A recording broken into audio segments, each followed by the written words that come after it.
अरे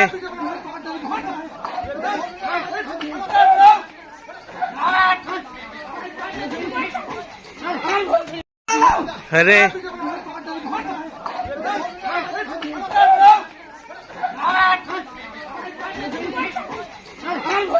राकेश त्रिपाठी जी, आज शुरुआत आप ही से करना चाहूंगी। ये वो कौन लोग हैं जिनका जिक्र किया गया है? मतलब सीधे सीधे नाम लेकर ही बता दीजिए, जिनमें रावण और दुर्योधन, खरदूषण, इन सब का डीएनए है। देखिए रीमा जी, पहले तो आपके देख रहे सभी दर्शकों को, हमारे को पैनलिस्टों को और आपको, आप सबको दीपावली पर्व की बहुत ढेर सारी शुभकामनाएं। ये दीपों का पर्व जो है ना, ये दिए जला करके अंधकार को, तमस को मिटाने का है, एक उजियारा लेकर के आने का है। लेकिन ये जो तामसिक प्रवृत्तियां हैं, जो नकारात्मक प्रवृत्तियां हैं, जो चाहती हैं कि अंधकार कायम रहे, उसके लिए तरह तरह के प्रकार के यत्न करने का काम करती हैं। और उन यत्नों में समाज के विभाजन के लिए, कभी जाति के नाम पर, कभी मजहब के नाम पर, कभी भाषा के नाम पर, अलग अलग प्रकार के कई सारे उपकरण जुटाने का काम करते हैं। हमने त्रेता युग में भी देखा है और द्वापर युग में भी देखा है कि कैसे उस कालखंड में भी आसुरी शक्तियां इसी प्रकार की नकारात्मकता फैलाने के लिए, अंधकार को कायम रखने के लिए काम किया करती थी। और इसीलिए उत्तर प्रदेश के मुख्यमंत्री योगी आदित्यनाथ जी ने एक उपमा देकर के काम किया है कि त्रेता युग और द्वापर युग में जो काम दुर्योधन कर रहे थे, जो काम कंस कर रहे थे, जो काम रावण कर रहे थे, वही काम आज कलयुग में राजनीतिक दलों के कुछ नेताओं के द्वारा, प्रवक्ताओं के द्वारा, कार्यकर्ताओं के द्वारा इसी प्रकार से विभाजन की लकीरें खींचने का प्रयास किया जा रहा है। भारत बहुत विविधताओं का देश है, लेकिन इन सारी विविधताओं को हम समेट करके संवेद स्वर में एक होकर के, नेक रह करके चलने की बात करते हैं। हमने कल ही सरदार वल्लभ भाई पटेल की जन्म जयंती मनाई है। सरदार वल्लभ भाई पटेल की जन्म जयंती पर केवड़िया में प्रधानमंत्री जी ने देश भर से जो लौह संग्रहण करके बनाई गई मूर्ति है, जो स्टेच्यू ऑफ यूनिटी है, वहां जाकर के उन्होंने अपने श्रद्धा सुमन अर्पित करने के काम किए हैं। और देश भर में रन फॉर यूनिटी के आयोजन अलग अलग समाज के सामाजिक संगठनों द्वारा किए गए हैं कि कैसे देश पूरी एकात्मता के सूत्र में पिरोया जा सके, कैसे सब एकता का संदेश हो। यह अलग बात है कि चाहे समाजवादी पार्टी हो, चाहे राष्ट्रीय जनता दल हो, चाहे कांग्रेस हो, किसी पार्टी का कोई राजनीतिक दल का कार्यकर्ता उस स्टेच्यू ऑफ यूनिटी पर कभी भी श्रद्धांजलि अर्पित करने के लिए नहीं जाता। उन्होंने तो महापुरुष तक बांट देने का काम किया है कि सरदार पटेल की मूर्ति अगर आपने लगाई है तो केवल आप ही वहां पर श्रद्धांजलि दीजिए, अब भाजपा के अलावा बाकी वहां कोई नहीं जाएगा। प्रभु रामलला का मंदिर बना है, प्राण प्रतिष्ठा हुई है, करोड़ों हिंदुओं के परिश्रम के बाद, त्याग के बाद, बलिदान के बाद। लेकिन तमाम राजनीतिक दलों के नेताओं ने, प्रवक्ताओं ने, कार्यकर्ताओं ने ऐसा मान लिया है कि वो मंदिर तो केवल भारतीय जनता पार्टी का है। उस प्रभु राम के मंदिर तक को उन्होंने अस्पष्ट करने का काम किया है। अब पूछेगा इस समाजवादी पार्टी के कोई नेता से कि क्यों आखिरकार अखिलेश यादव अब तक मंदिर दर्शन करने नहीं गए हैं, इस दीपोत्सव के कार्यक्रम में शामिल क्यों नहीं?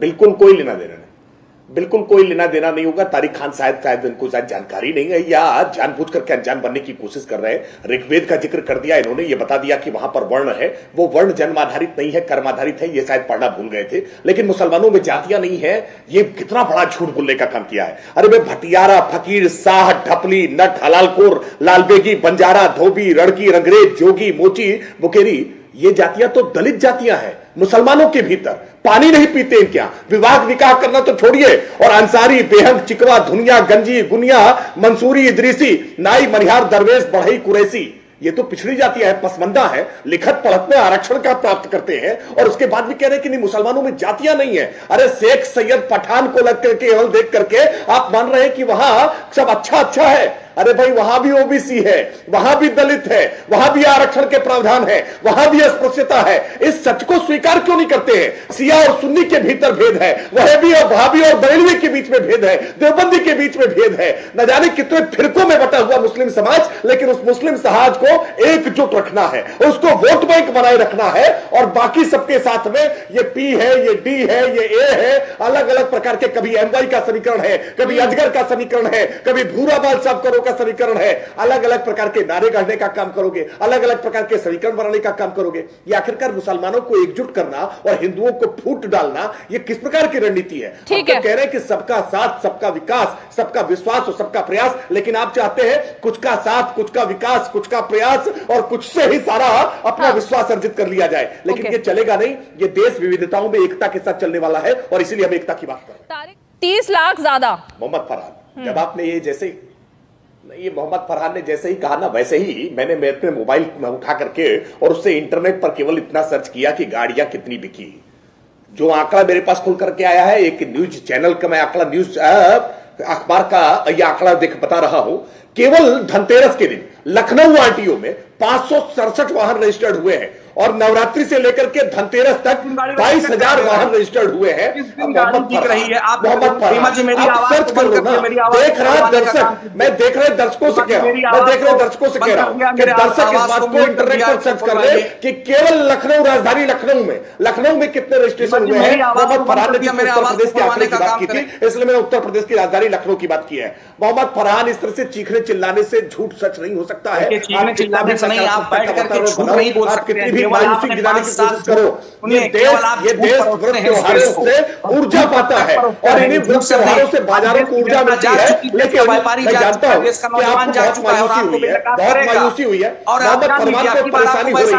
और मोहम्मद फरहान, आप निश्चिंत रहो, हो सकता है कि आपके पास आंकड़े कट्टरपंथी दुकानों के हो सकता है कि कट्टरपंथी दुकानों से इस बार लोगों ने कुछ कम खरीदारी की हो, क्योंकि कुछ लोगों ने इस बार अभियान चलाया था कि कट्टरपंथी दुकानों से कम खरीदारी, तो हो सकता है दंगाई इस प्रकार के चिन्हित करके उनके यहाँ से ना ये खरीदारी की गई हो और मोहम्मद फरहान को इस बात की बड़ी पीड़ा पहुंची है, क्योंकि मोहम्मद फरहान की सारी चिंता इन कट्टरपंथियों से है कि कैसे कट्टरपंथी लोगों का व्यापार फल फूले, लेकिन कट्टरपंथियों का व्यापार फल फूल नहीं पा रहा है। आप परेशान मत होइए, मोहम्मद फरहान मातम बनाइए, छाती पीटिए जाकर के, लेकिन देश में बड़ा उत्साह है, देश में बड़ा उत्साह है, ऊर्जा है, पूरे देश में कोई ऊर्जा नहीं है। देश के नौजवान कह रहा है, चीख कर चिल्ला रहा है। ठीक है, मेरे ख्याल से यही वो नैरेटिव है। तारिक खान जी और फरहान जी, मोहम्मद फरहान और तारिक खान, एक मिनट। दीपावली की खरीदारी सिर्फ सनातनी दुकान से करें।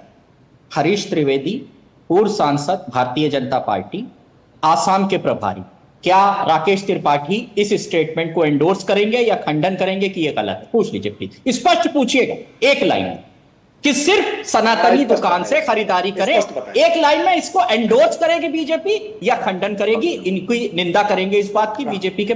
बिल्कुल एंडोर्स करेंगे। अरे भाई बिल्कुल नहीं खंडन करेंगे, अरे एकदम खंडन नहीं करेंगे भाई, क्यों खंडन करेंगे?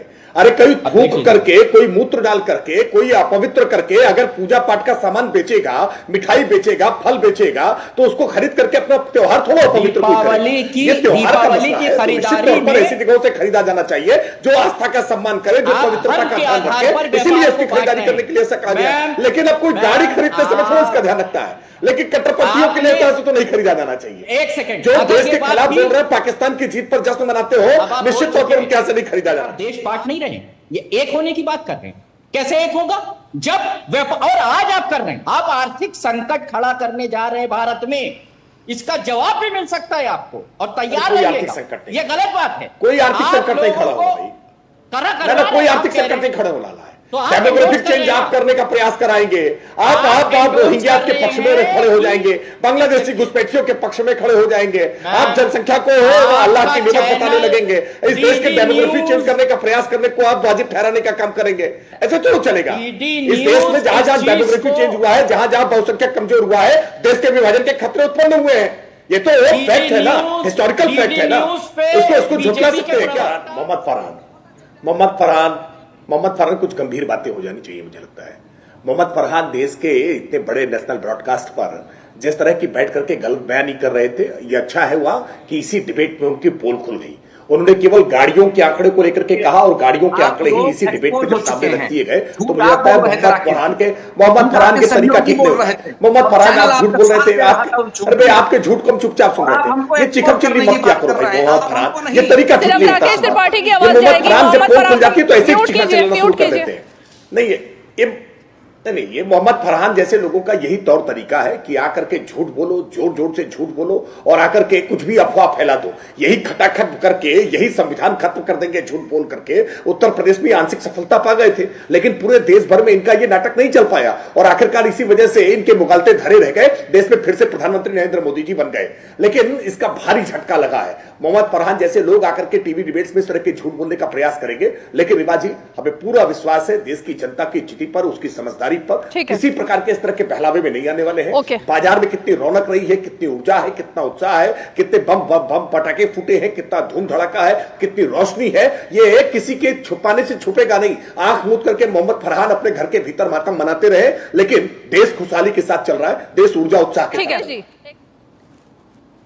देखिए रीमा, मुझे लगता है कि अब जब हम डिबेट के अंतिम पड़ाव की तरफ हो तो महत्वपूर्ण बात आज जो कांग्रेस के अध्यक्ष मल्लिकार्जुन खड़गे ने कही है वो देश को जरूर सुनना चाहिए कि कैसे बेहिसाब वादों से सरकार दिवालियापन की तरफ चली जाती है। एक शर्मनाक स्वीकारोक्ति आज मल्लिकार्जुन खड़गे ने की है जो राजनीति में नहीं होनी चाहिए। लोभ से, लालच से, लुभावने वादे से आप सत्ता प्राप्ति कर लेते हैं हिमाचल में, आप सत्ता प्राप्ति कर लेते हैं कर्नाटक में, और उसके बाद कैसे पूरी राज्य सरकार दिवालियापन की तरफ चली जाती है। आप उन लोक कल्याणकारी राज्यों की अवधारणा को आप पूरा नहीं कर पाते हैं। आप टैक्स पेयर्स के पैसे को रेवड़ी बांटने में जब इस्तेमाल करने लगते हैं ना, तो कैसे राज्य शासन व्यवस्था का बट्टाधार हो जाता है। मुझे लगता है कि एक स्वीकारोक्ति जो की है, इस बात को लेकर के आज कांग्रेस के भीतर मंथन होना चाहिए और पूरी राजनीतिक बिरादरी में इस बात को लेकर के चिंतन मनन जरूर होना चाहिए कि चुनाव जीतने के लिए इन्होंने कहा ना कि जुड़ेंगे तो जीतेंगे, जीतने के लिए किसी भी प्रकार का गठजोड़ बना लेना, जीतने के लिए किसी भी प्रकार का समीकरण स्थापित कर लेना, जाति और मजहब के नारे गढ़ लेना, पीडीए जैसा नारा गढ़ लेना। आप सबका साथ क्यों लेकर के नहीं चलना चाहते हैं? आप सबका विकास क्यों नहीं करना चाहते हैं? आप सबका विश्वास क्यों नहीं अर्जित करना चाहते हैं और सबके प्रयासों को उसमें क्यों नहीं शामिल करना चाहते हैं? क्यों आप केवल कुछ लोगों को जोड़ करके, कुछ लोगों को गांठ करके कैसे सरकार बना ली जाए, कैसे सत्ता प्राप्त कर ली जाए, इसके लिए कोई झूठ बोल दिया जाए, किसी तरह का आकर के झूठा फैक्ट डिबेट में रख दिया जाए, इसके आधार पर नहीं चलने वाला है। ठीक है देश तारिक खान जी, के साथ सामंजस्य के साथ क्योंकि मुझे वक्त